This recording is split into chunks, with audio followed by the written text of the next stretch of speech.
On est à Pornichet-la-Baule. La flotte des Ocean 50 se réunit pour régater sur un format de 4 jours, qui est le format classique pour la saison. On est très content d'avoir une étape à la maison. Ça va être assez intense de voir 10 bateaux se croiser de très près dans la baie, qui est pas très grande et fermée par des cailloux. Normalement, ça devrait être un très joli spectacle depuis la terre. On bosse beaucoup toute l'année pour viser la meilleure performance possible, donc on arrive en étant sérieux, concentré. Est-ce qu'on a progressé autant qu'on espérait sur tel et tel point? Est-ce qu'on va être à la hauteur sur telle chose? Une fois qu'on est à la veille du truc, on se pose plus trop la question. On y va.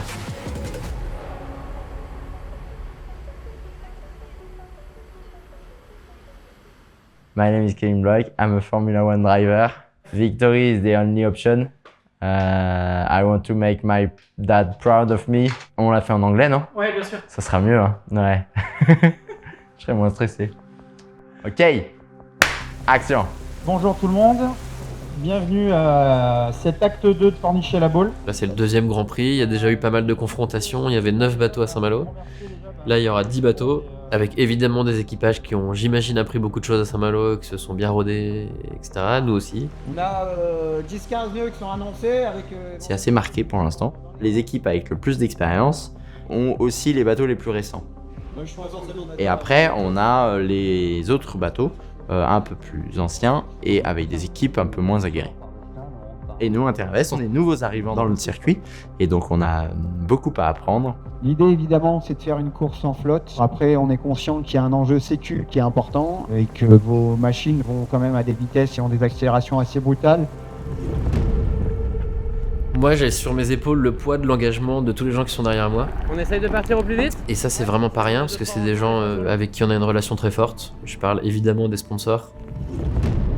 Du coup, tu montes en double. Et bah, j'ai pas envie de les décevoir, donc il y a forcément beaucoup d'attentes sur, mine de rien, ces Grands Prix. Vous regardez bien à tribord, doucement la poussée, on peut aller vers l'avant.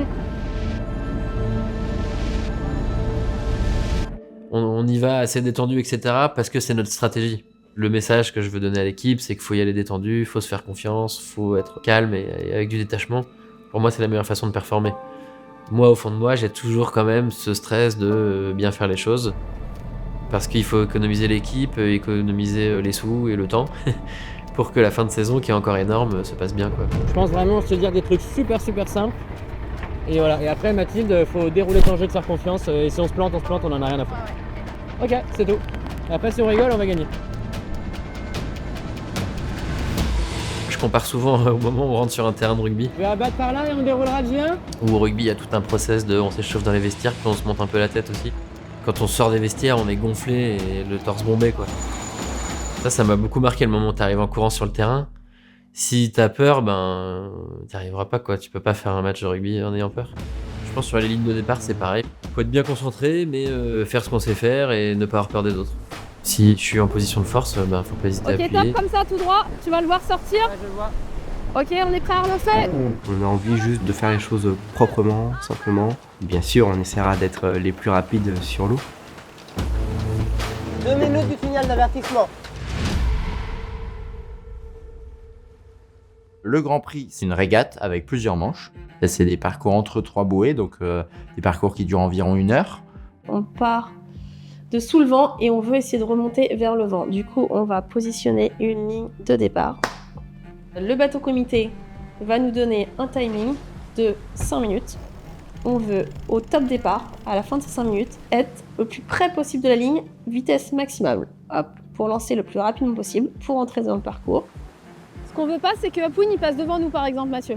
On a 1,25, on a 1 minute à te tenir comme ça. Le but du jeu, c'est de cacher un peu ce qu'on veut faire aux autres. Il y a une vraie notion de timing qui est pas évidente à gérer, d'être au bon endroit au bon moment avec de la vitesse. Un petit peu, Matt.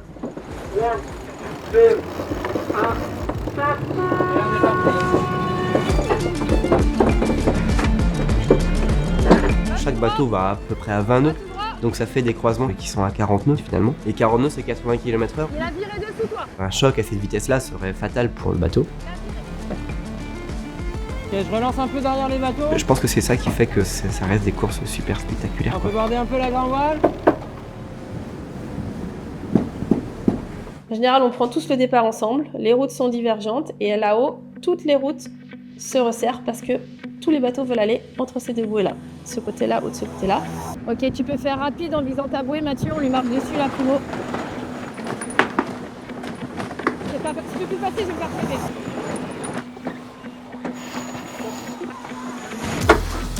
Ouah, je vais m'éclater la couche. Il est où là? Au-dessus. Après, on redescend sur des allures portantes.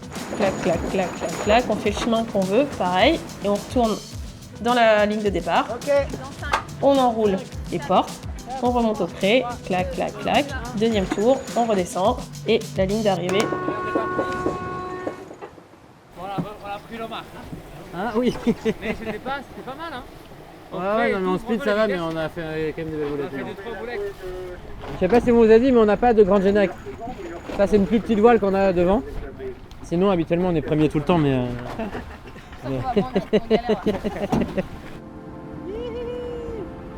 Et à la fin, on fait la somme de toutes nos manches.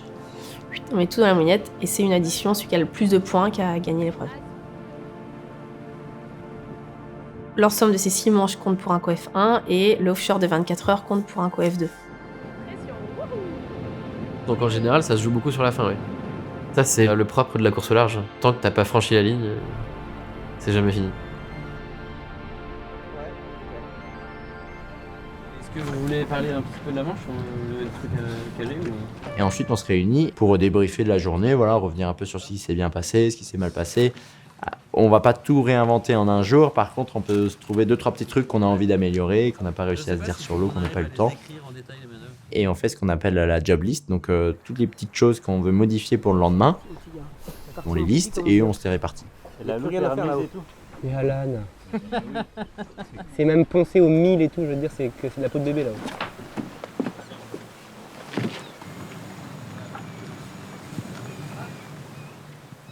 Après, on a un petit moment plutôt cool où on essaie d'aller voir les concurrents, on débriefe de la journée avec les autres. Tiens, toi, comment t'as vécu ça? Comment ça s'est passé? T'étais comment en réglage?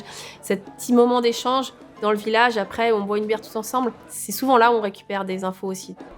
Des petits tips ou savoir comment ça s'est passé chez eux. Est-ce que c'était pareil que nous ou pas?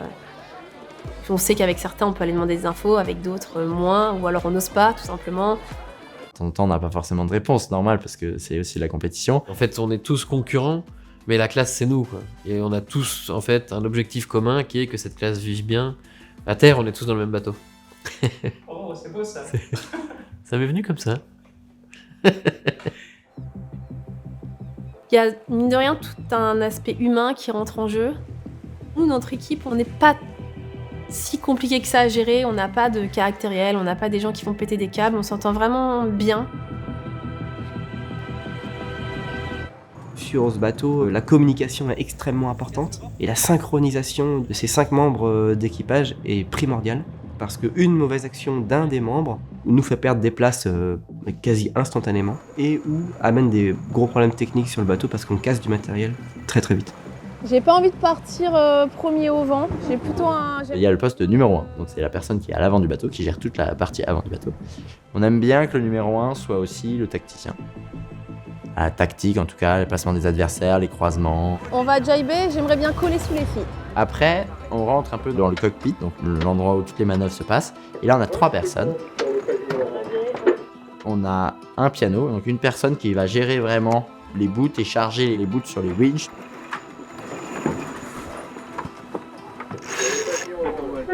C'est les 10 minutes ça. Ensuite, on a 2 régleurs. Donc, c'est des gens qui vont régler les voiles d'avant et la grand voile. C'est les responsables avec le barreur de la performance du bateau. Là, il y a réalité, non? On va choquer le chariot sous le vent, les gars, s'il vous plaît. Et enfin, le barreur, qui lui est responsable de la route du bateau, de la sécurité quand même du bateau avec son tacticien, donc les croisements, tout ça, et de la performance forcément du bateau parce que c'est lui qui sent le bateau. Ok, c'est bon. On veut l'étrave dans la bouée là, comme ça on bloque tout le monde. 34 secondes, on a encore 15 secondes à cramer. On bloque ceux au-dessus, c'est bien. Ok, on board J1. On board J1, on lance. C'est parti, vitesse max les gars. C'est bien les gars, bon départ.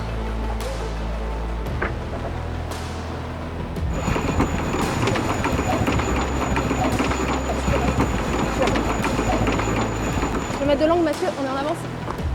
Ok super. Ok, c'est Ça bon, va ça va. en grand. Allez, c'est parti, ça déroule. Ok, ça fait un peu gêné.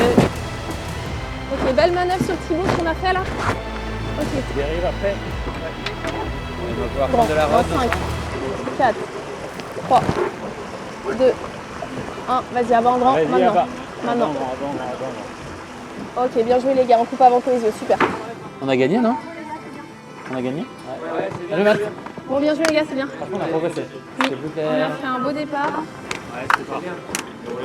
Parfait. La bouée, ouais. Je pense que c'est l'heure d'une collation. Après le brownie. En fait, moi j'ai aucune expérience d'équipage quasiment. Donc je sais pas trop comment c'est sur les autres bateaux. Moi j'ai l'impression que c'est relativement détendu sur le nôtre. On est tous là pour prendre du plaisir et s'amuser. Je pense que c'est une des premières clés pour performer.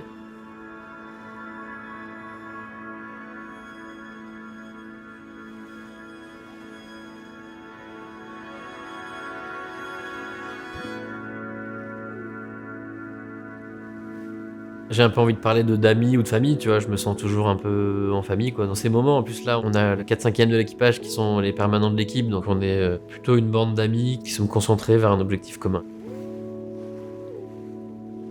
C'est comme si, ouais, on était une famille. Moi, je sais que mes enfants, quand ça va pas bien, j'essaye de... Enfin, je me rends assez vite compte. Là, si on a l'écoute des collègues, normalement, on s'en rend compte et on veut tous être heureux d'être ensemble au quotidien, quoi.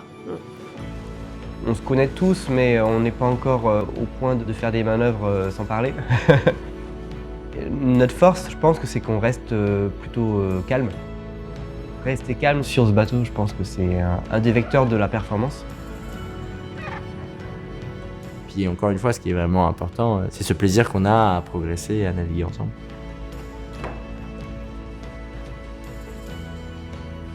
On est parti d'une page blanche, il y avait tout à créer et aujourd'hui on a réussi à en être là. C'est une fierté de se dire qu'on n'a pas demandé de l'aide à grand monde et qu'on est assez autonome et nous aussi on arrive à jouer avec tout le monde et on s'est construit un peu tout seul, quoi. On n'a pas gagné, loin de là, mais on a bien progressé, on a bien appris, je pense qu'on a passé une bonne marche.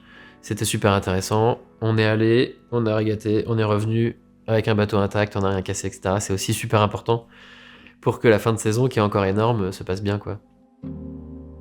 Derrière, on a 2 semaines de préparation technique où là, on passe vraiment le bateau en mode large. On va le configurer pour qu'il aille faire cette double transat, parce qu'il y a une transat aller pour y aller et le retour en course. Et tout ça dans un temps assez restreint. On a hâte de rentrer dans cette phase-là, parce que c'est une phase qui nous plaît énormément. Mais bon, il y a toujours aussi beaucoup de l'appréhension à titre personnel, ouais, ça c'est sûr. Parce qu'on n'a jamais fait ça, et que c'est des bateaux qui sont pas évidents quand même. Mais bon, on va voir. On n'y a pas trop réfléchi encore. Enfin voilà, on aura peur plus tard. Moi, j'ai ça un peu dans la tête que quand t'arrives sur les grandes échéances, en fait, faut juste dérouler le plan de jeu. On sait ce qu'on a à faire, donc et puis tu te laisses un peu aller et tout se passe. Tout finit toujours par bien se passer. Donc ça va bien se passer. Jusqu'ici, tout va bien.